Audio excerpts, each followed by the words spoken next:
Hi guys, good afternoon. Itong vlog ko ngayon na iba ito dahil nakita ko yung nag-viral kahapon sa Facebook na OFW na naglinis ng bintana. Yun po ang re-reactionan ko ngayon.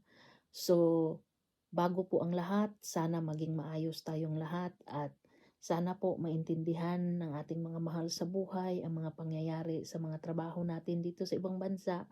At sana po, instead na yung mga ibang asawa na nagluloko dyan, sana maisip nila kung gaano po kahirap ang pinagdadaanan natin mga OFW. Kayo po, huwag kayong matakot na magsabi sa pamilya ninyo na kung gaano kahirap yung pinagdadaanan ninyo. Huwag nyo yang i-deny sa kanila kung sakali mang may pinagdadaanan kayong mahirap dahil para alam nila na hindi ganun kadali ang trabaho natin. At kung sa panahon naman na may gusto kayong bilhin sa sarili ninyo, ang masasabi ko lang, bilhin nyo ang dapat ninyong bilhin. At dapat din magkaroon kayo ng reward sa sarili ninyo. Dahil kung hindi nyo yan magawa, papasok po yung depression. Kailangan matuto kayong mag-learn kung paano ninyo aliwin yung sarili ninyo habang malayo kayo sa pamilya.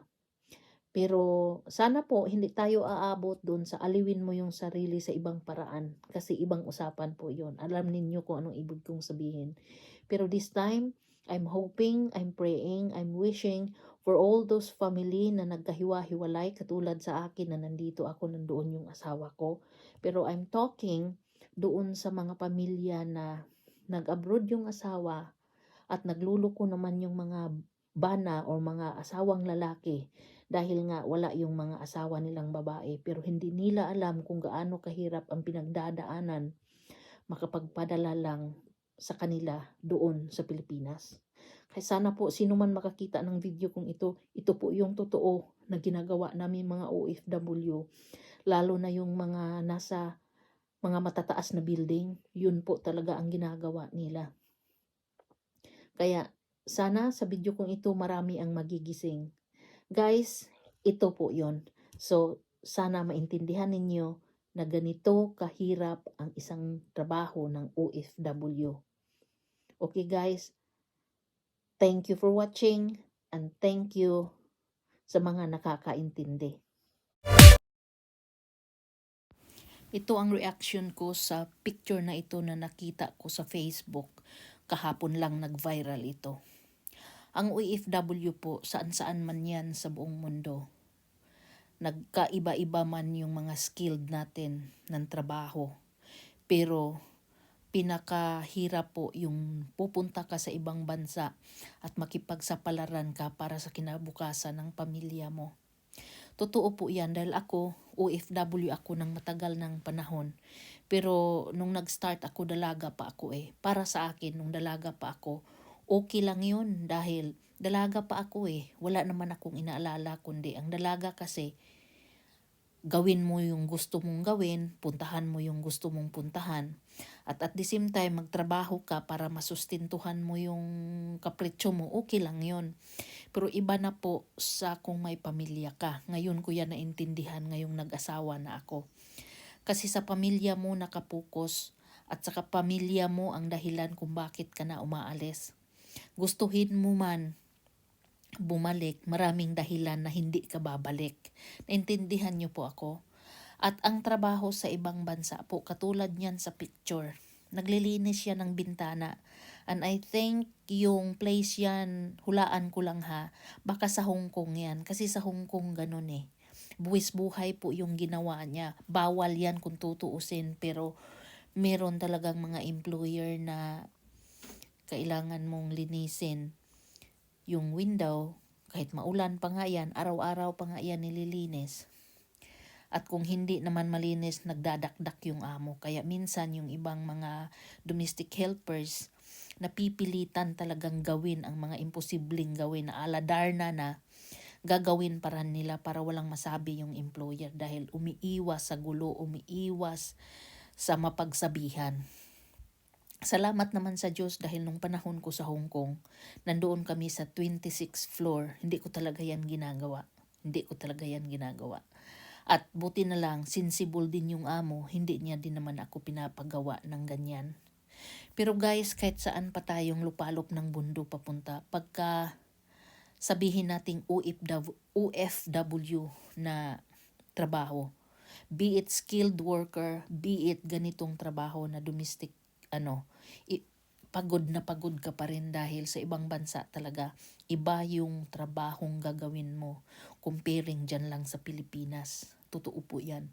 At siguro naman yung mga OFW na kakausap ko everyday, mga kamag-anak ko naka-experience ng ganito, alam nila kung anong ibig kong sabihin. Kaya, alam niyo guys, sa pagtatrabaho natin, kailangan tayong magkakaroon ng diversion ng diversion ng utak, diversion ng para mo lang malilibang yung sarili mo. Kasi kung hindi, nabubuang ka talaga. But, minsan, marami sa atin ang hindi po pinalad. Kaya, naaawa ako sa kalagayang ganito dahil at least ako, sa pagtatrabaho ko ng ganito, marunong akong umayaw. Pag ayaw ko, naiiwanan ko talaga.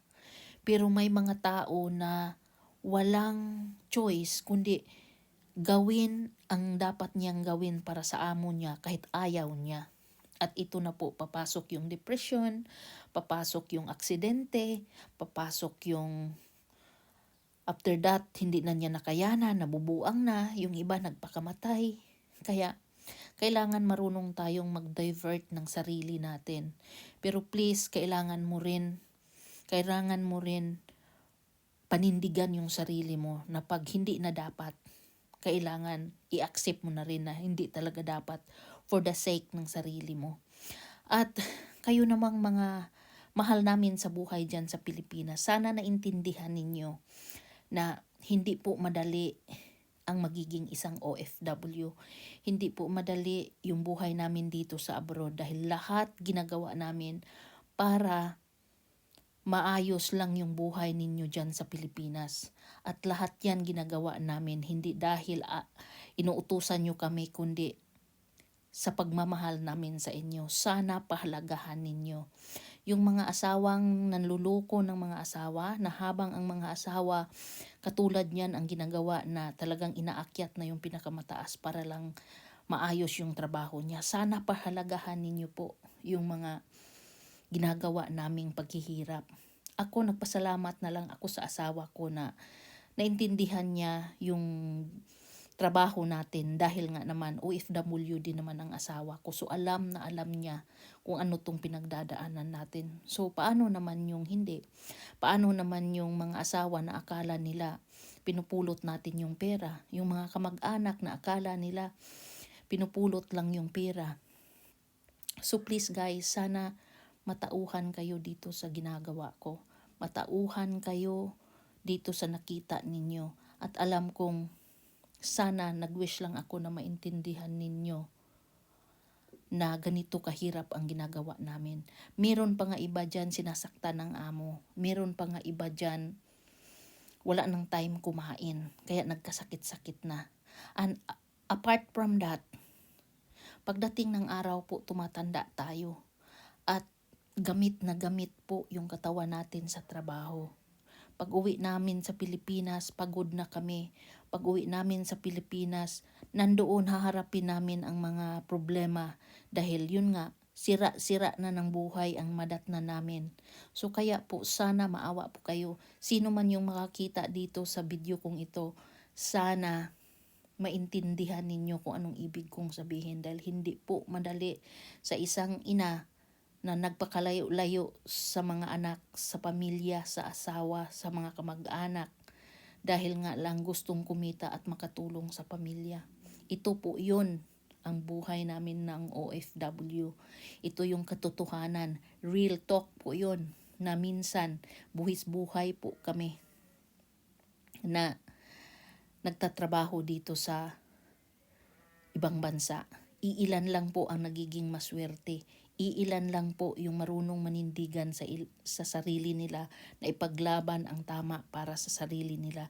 Iilan lang po ang hindi natatakot na mawala ng trabaho dahil pinaglaban niya ang dapat. Paano yung hindi nakayanan?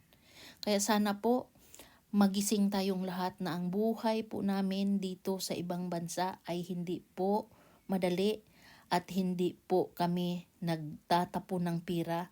At kung minsan man po makita ninyo kaming masaya sa mga picture, yun lang din po ang outlet namin para makatawa. Yung i-meet up namin yung mga friends namin na once a week, o kaya bibili kami ng para sa aming sarili ng kahit isa man lang bisis na makatikim kami sa pinaghihirapan namin. Kaya wag nyo po diyang ipagkait sa mga mahal nyo sa buhay na nagtatrabaho dito sa abroad. At baka isipin ninyo na gasto-gasto kami ng pira dito. At yun nga, binagbibili ng kung ano-ano. Merong mga ganyang sitwasyon po, pero sa mga ina na nag sacrifice